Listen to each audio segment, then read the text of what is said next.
fucked it up even worse. Yo! Welcome back to another edition of the Cruising Podcast. I'm your host, Andrew Cruz, and today is Wednesday, December 14th.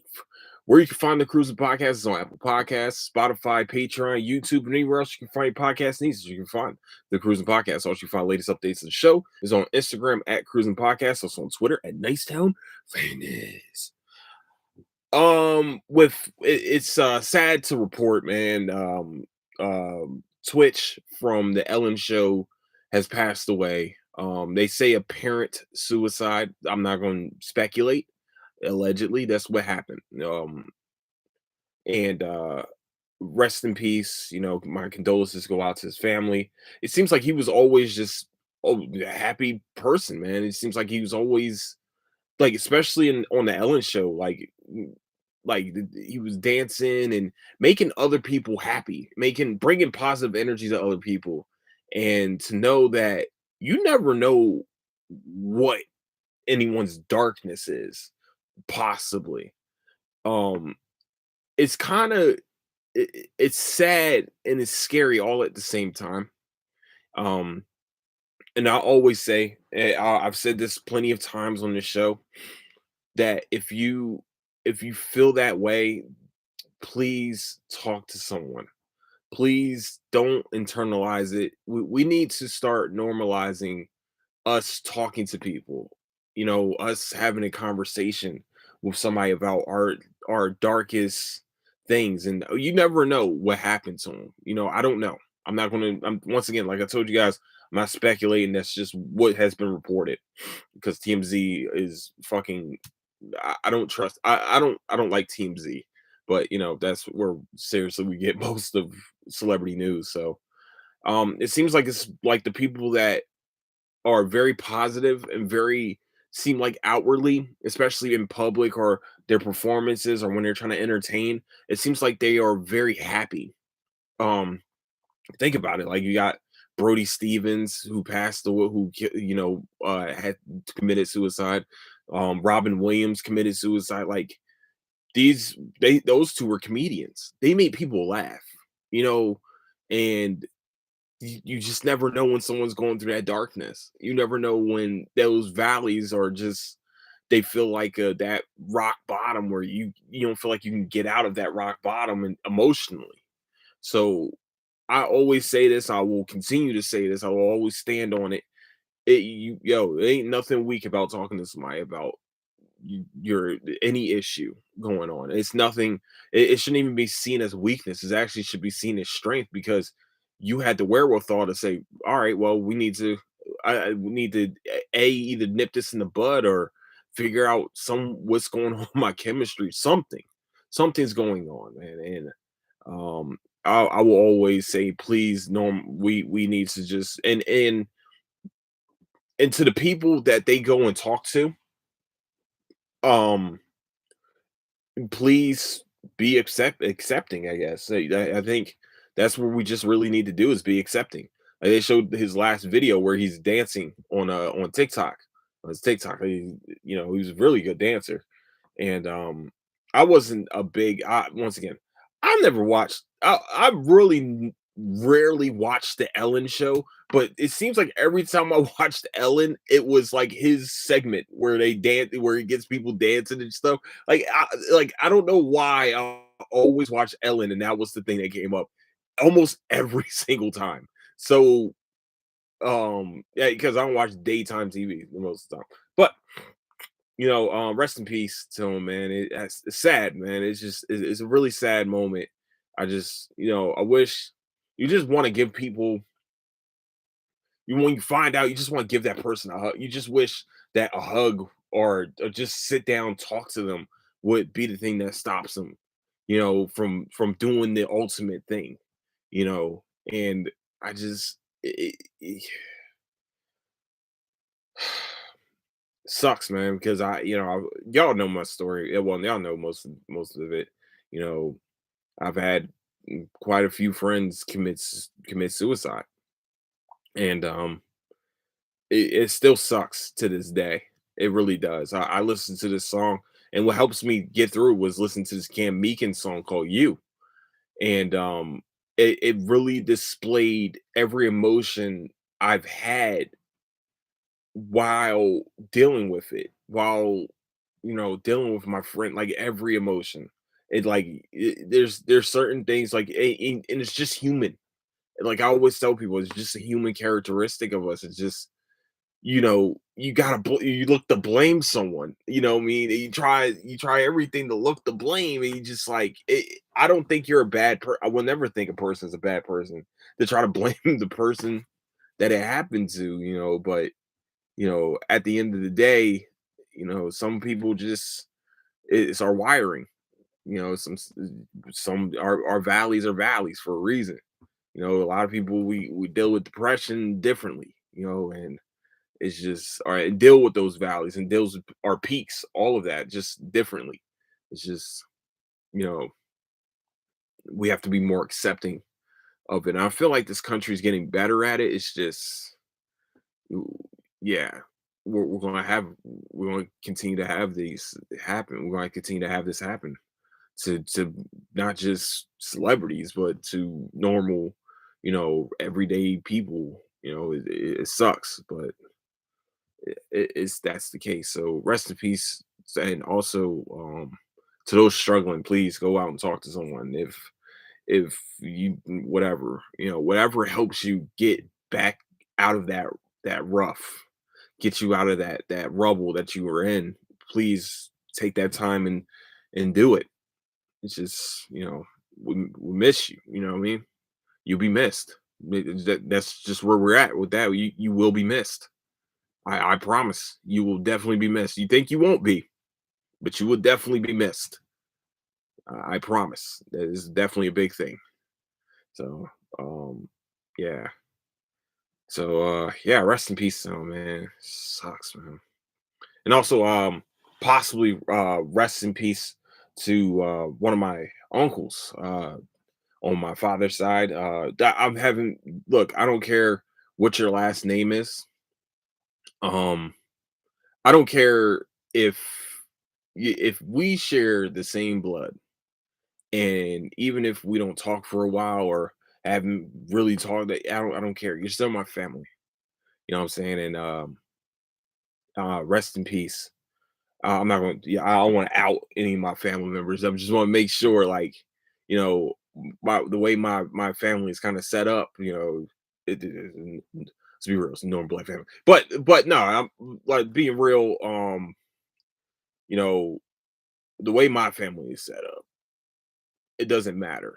Um, what I like how we were raised is that most kids like all right, so most like family setups. All right, my fault. I'm gonna go into a little bit of a rant a little bit, but most family setups, like especially if there's different parents involved, like they'd be like, yeah, that's my half sibling, yeah, that's my half brother, that's my half, and I've always felt like it's almost disrespectful to say that about your brother, to say that about your sister, or anything like that.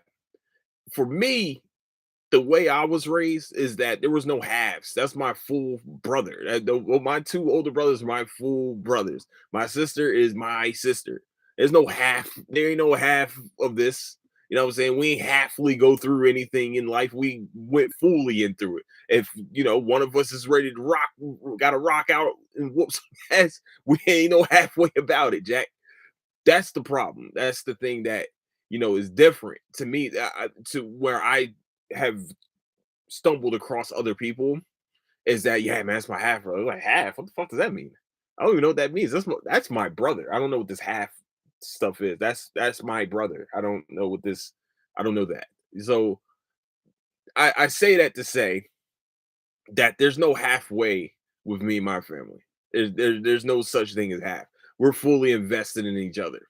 That's how I feel about it. I don't care about biology or in that case or anything like that's my family. I don't care what your last name is. If you share at 10% the same blood as me, guess what? You're 100% my fucking family. So I still feel the pain like y'all feel the pain, even if you were closer. I still feel it. You know what I'm saying? I'm still going. It sucks. is terrible. I can't. I don't know what to do. I mean, and well, I'm trying to get in touch with everybody now. So, but yeah, like I said, everything's fully through. I don't care about that other stuff. Nah. I'm fully invested in my family. That's for damn sure, and no one's going to take that away.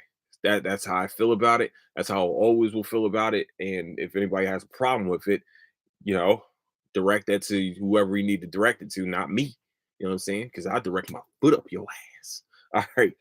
Sorry, I had to bring some little bit of levity, man, because I know it started off as a downer episode. All right, my fault, y'all. It might get a little bit worse.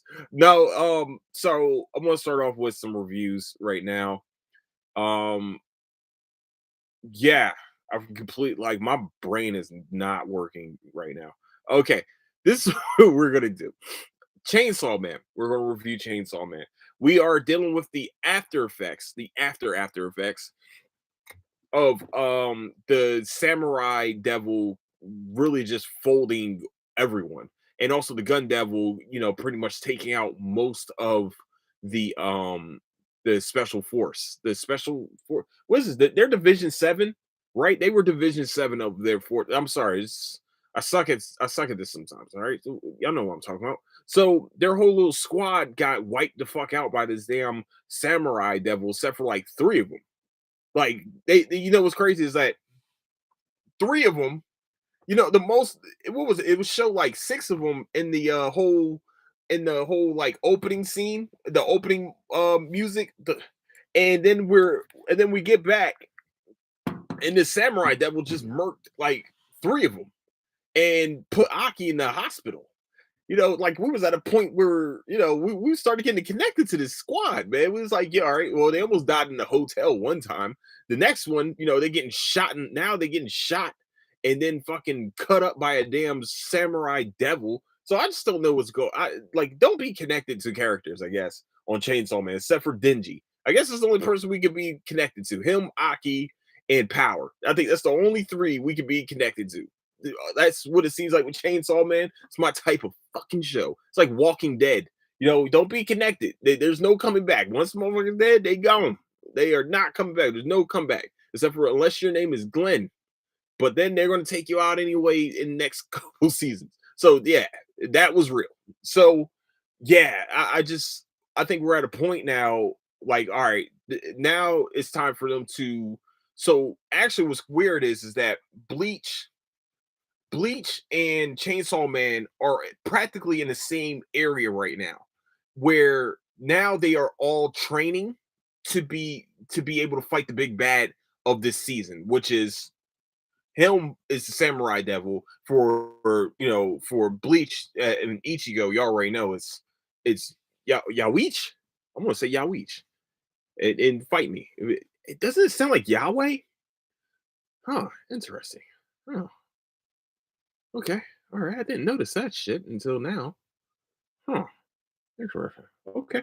We're gonna continue on. But yeah, it's pretty much we're dealing with the after effects of that fight.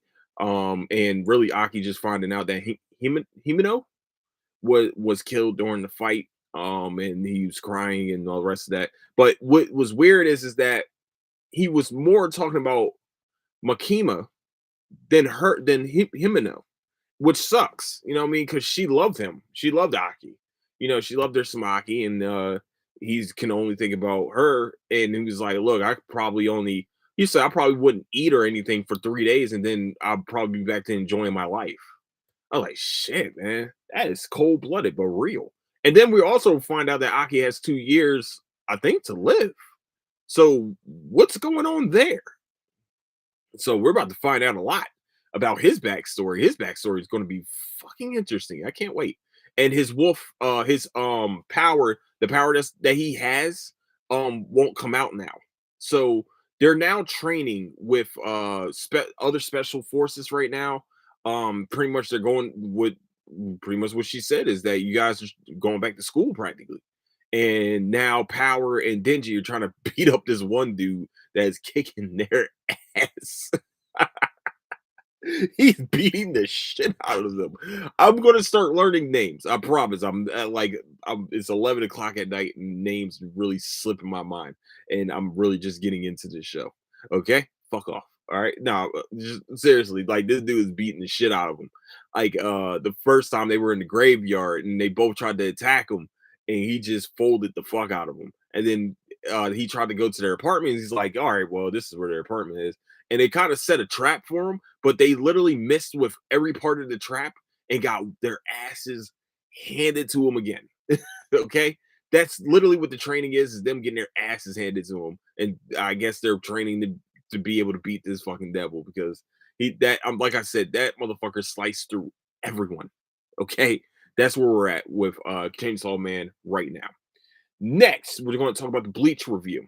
Bleach is this was probably their best episode. Again, yo, I don't know how they keep pushing the bar even higher, but the fight between Osana and fucking Kenpachi, fuck man. When really it was her passing the baton to him being actually Kenpachi. Because like she said, there can only be one of us. She said, and you kept and what I like what she said was you keep suppressing your power because you don't want to get bored of a fight like Ichigo, like the first fight with Ichigo. Because right now, if him and Ichigo cross swords now, I think that would be the greatest fight of all time on Bleach. That like right now, that would be the greatest fight of all time on Bleach, hands down. I don't give a fuck what anybody tells me. But with the Kenpachi that we knew, no, see, people didn't know that Osana was the first Kenpachi.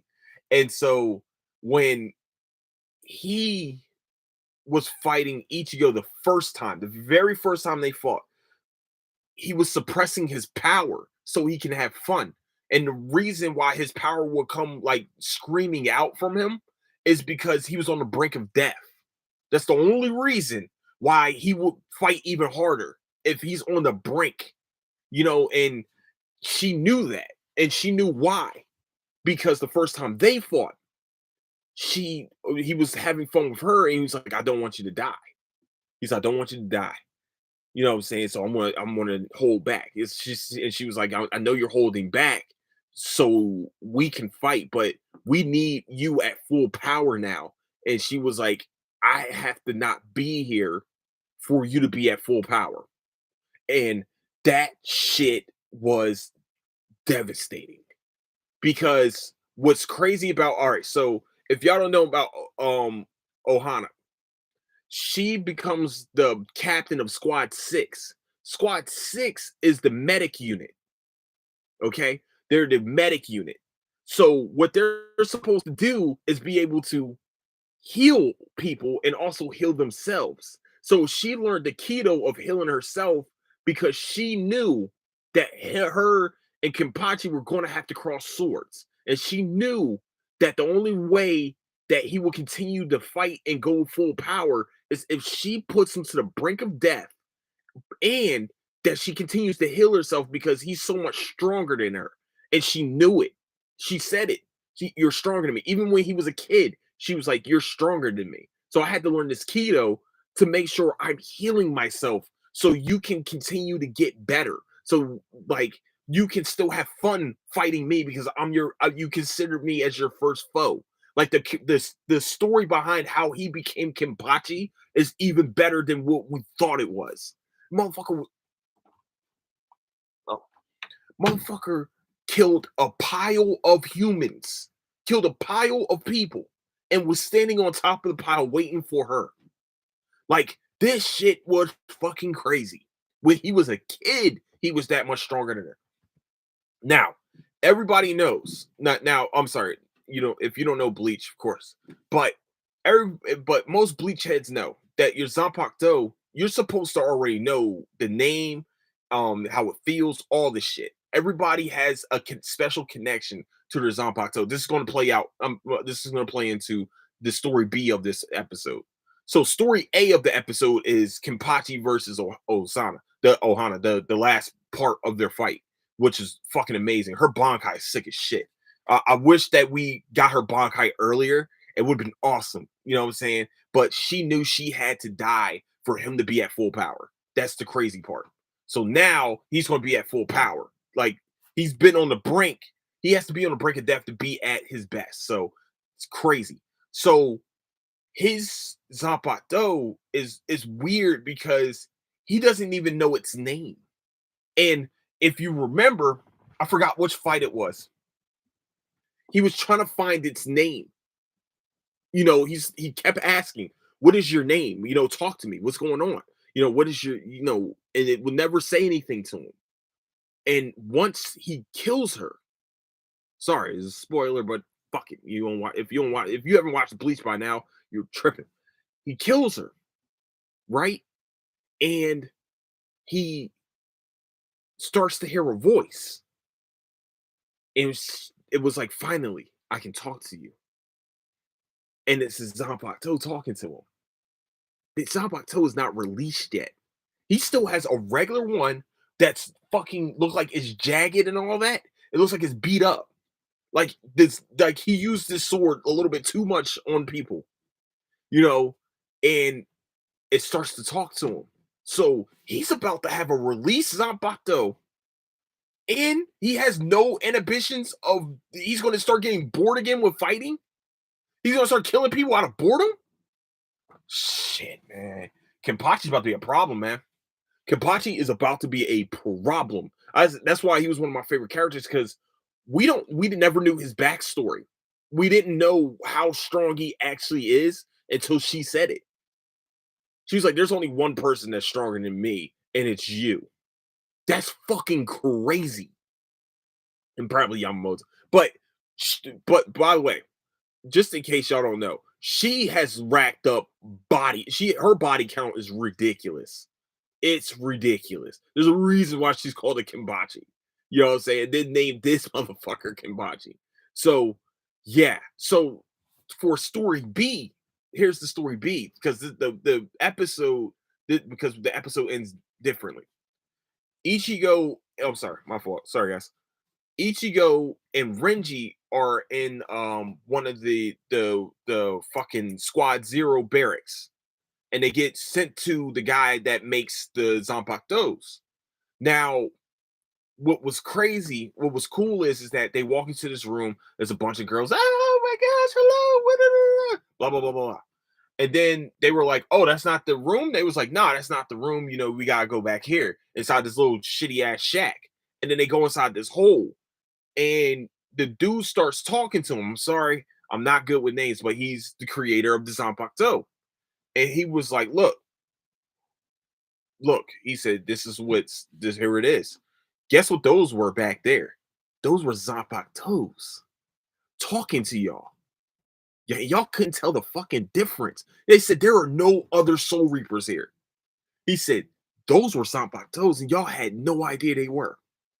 And then they put them down with these things called the Sora. It might be. I'm probably saying the word wrong. Sorry, but they're down there with these whole angry sort of which are practically rejected Zanpakutos. No, I'm sorry, they're Zanpakutos with no names. Just in case everybody doesn't know what a Zanpakuto is, just in case, my bad. It's the sword that they call. It's the sword for Bleach. All right, that's the sword, and it has like a feeling, and it actually has its own soul. And what's crazy is that the dude smashed, Zangetsu and Renji's sword together. Um, shit, what is this? Zabimaru slams them both together and breaks them. He was like, "These ain't yours no more." He said, if y'all get down there and y'all survive for 3 days," he said, "If y'all survive, not even say 3 days, if you guys survive down there, I'm gonna make you a new one." He was like, "All right, cool." So they're fighting and Ichigo and all this stuff, and then they comes back. It's 3 days later. He said, "Damn, y'all survived for 3 days." And he was like, "Renji, you passed. Ichigo, you failed." And he was like, "I failed." He was like, "Yeah, you failed to like one of the like Renji was able to be accepted by one of the Sora."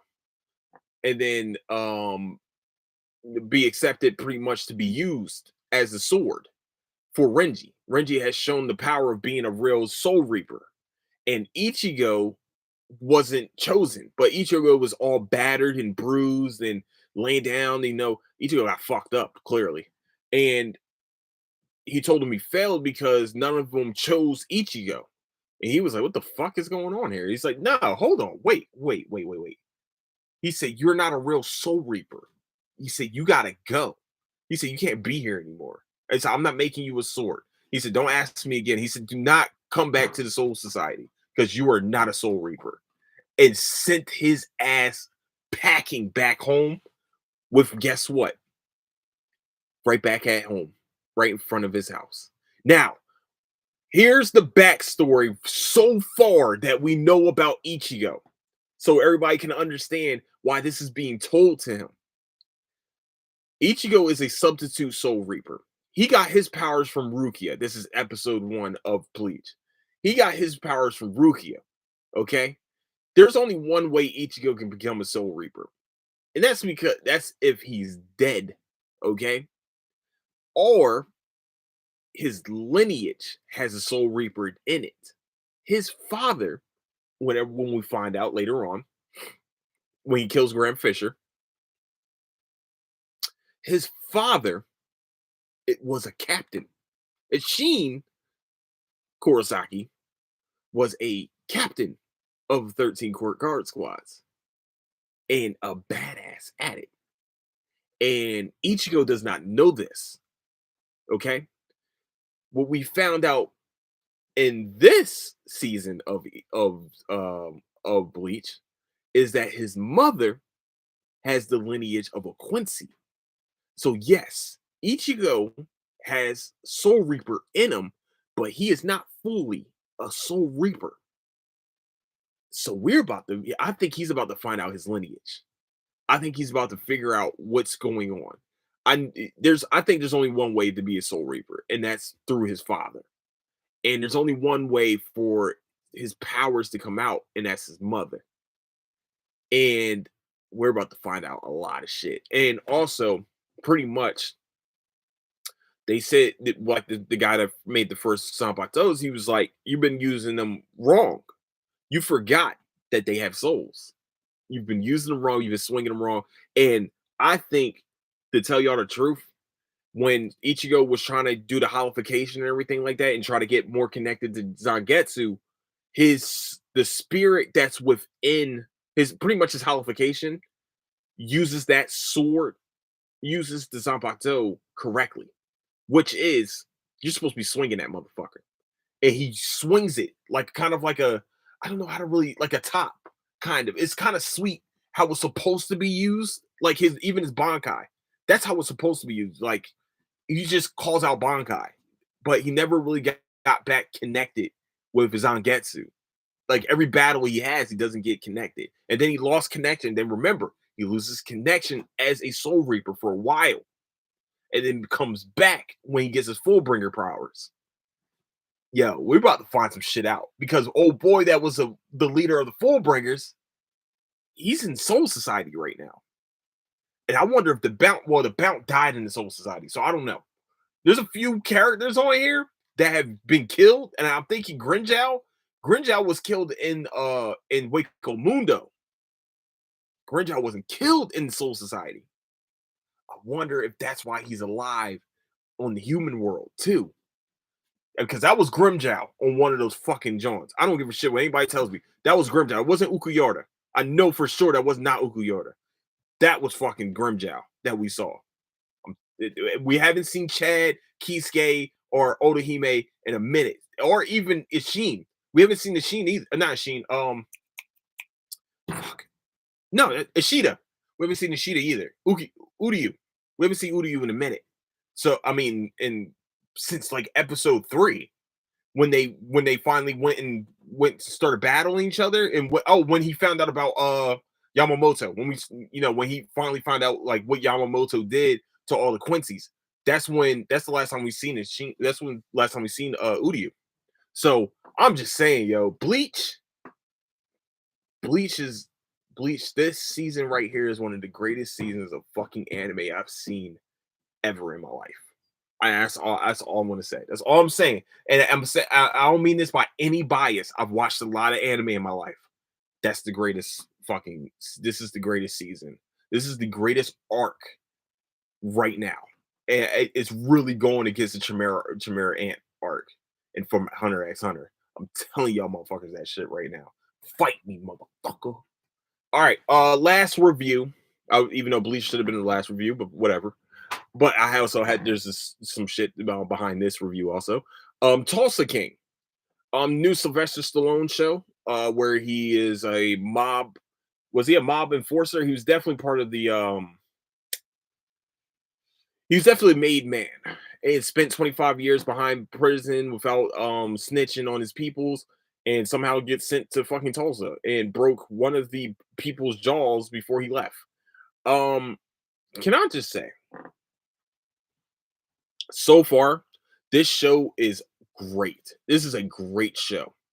Like every part of it is great, except I mean, Sylvester Stallone is still kind of hard to understand him sometimes. But actually, to tell you the truth, the way it gives me Get Carter vibes, just a little bit lighter. But the t- but this is a great show so far. Hopefully Paramount doesn't fuck it up like they did with Halo. But Tulsa King so far, great show, great acting, great ensemble. They got Guilfoyle from Silicon Valley. You know what I'm saying? Like most of the people on this show, other than old boy that played the cop on The Wire, I've never seen some of these people on any other show. Maybe I'm wrong, and that's fine. But Tulsa King so far, great show. Just a lot of greatness. But the backstory, I mean, not the real story behind this is Paramount app is fucking trash. And I mean this with every niceness I got in my body. The Paramount app could be so much better. I use it on my Fire stick. I mean, on my Fire Cube, and the app is so fucking slow to load the screen to get to from load screen to interface. It's the slowest thing ever. And it doesn't work sometimes. Sometimes it's just all right, well, we're not using you today. Oh, yeah, we can't do this. I tried to watch the turtles. I would love to watch the turtles on it. What's this? Hold on. What's this? New podcast. The fuck? Okay, whatever. Um, oh, okay. But I'm sitting here, I'm watching it. I'm trying to watch it, and it takes so fucking long to load. And the interface, everything, every button you push, it takes about like 10 minutes for the button to go down. And for this new age of apps, and this app has been out for over a year, over maybe even a year and a half. Paramount Plus has been out, and I'm trying to understand how the performance of the app is still fucking ass. I'm trying to understand that. Also, another one I'm trying to understand the app being shitty is the Disney Plus one too. The only one that really there's two that work very well. That is no three, well, of course, because they've been around probably the longest, except for HBO Max. Hulu and Netflix, they are the fastest ones to get from load screen to your name to profile shit to interface. They're the fastest ones. Paramount is the slowest one by far. Disney is not too fucking far behind. I'm saying this to tell them to tell them like they're listening that consumers don't want that. We don't want the shit to be slow. Okay, I'm trying to watch Star Trek. It's taking me 30 minutes just to get to the Star Trek screen, not to play Star Trek, to get to the screen where Star Trek is. The interface is horrible and it's fucking slow as shit. I'm sitting here trying to watch Tulsa King, and I'm like, yo, why is it taking me 30 minutes to just press down on this motherfucker? Why? I'm watching, trying to watch the Turtles. All right, and you fucking ruined that shit for me. Like I felt like you know this should have been handled, and it's not for on the Fire Cube. Now I might try it on my phone, but this is not good. It's not a good look, man. Because I like to watch it while I'm laying in bed and enjoying my rest. You know what I mean? So I don't know, man. This could be a problem for Paramount Plus. Just putting it out there. This could be a problem. Tulsa King's a great show. Another great show, Mayor of Kingstown. People don't know about this because probably the interface is slow as fuck. And also, they're running into the YouTube problem, which is they don't advertise these shits. They advertise Ghost, which is a great show, by the way, funny ass show. Actually, a very good show. I'm sorry, I'm not trying to badmouth the Ghost show. Great show, and like all the stuff that's on their network, they're trying to like have appointment viewing when we're not appointment viewing anymore. You should be putting everything on Paramount Plus. By the way, last thing, why the fuck do you have all the spin-offs to Yellowstone on Paramount Plus, but not have Yellowstone on Paramount Plus? Am I missing something? Is that like an extra thing I need to pay for or something? Because I refuse. I won't do that. That's definitely not happening. You can truthfully lick my nuts on that one. What I'm saying is that why is Yellowstone not on Paramount Plus? I got the challenge on her, road rules, and all the rest of this shit. Why the fuck is the rest of these Jones not on there? I need answers. I need answers. I need answers right away. You know what I'm saying? Paramount. All right. I got all these old ass MTV shows, and I can't watch Yellowstone in the comfort of my bed. I gotta watch that shit on fucking on the couch, which is also equally comfortable, but I gotta watch it there. You know, I want people to hear me like yeehawing and shit like that. Yeehaw! You know what I'm saying? I don't need people to hear me doing that. You know, wear my cowboy hat, acting like I'm a fucking cowboy. I don't need that. I need to be able to do that and come from my own area. Shit, man. So, with that, I would like to say that is the podcast for today. The streak has it will continue. Let's get it. So with that, I would like to say where you can find the Cruising Podcast is on Apple Podcasts, Spotify, Patreon, YouTube, and anywhere else you can find your podcast needs. As you can find the Cruising Podcast. Also, you can find latest updates to the show. It's on Instagram at Cruising Podcast, also on Twitter at Nicetown Greatness. All right, remember there's a challenge. We get to 17,000 plays. I'll have to do something horrific. Also, please like, subscribe on YouTube. So please leave a rating and review. Remember, every 6 months you can redo your rating and review. You can, I will add another one. I guess that's what fucking actually you can do. So you can add another rating and a review to the podcast. I think it's every 6 months on Apple Podcasts. Also on Spotify, I think each episode can have its own little entity of really a rating. So just please be able to do that. So with that, I would like to say I love all of you. Seriously, I love all of you. I hope everyone is having a safe and eventful Christmas. Hopefully that you are hugging your loved ones. That ass. That's what this episode is going to be called. Keep those close to you. Okay, keep them close. Hug them close. Love them close. So with that, I would like to say where you don't do anything I wouldn't do. I'll catch you guys later. Deuces.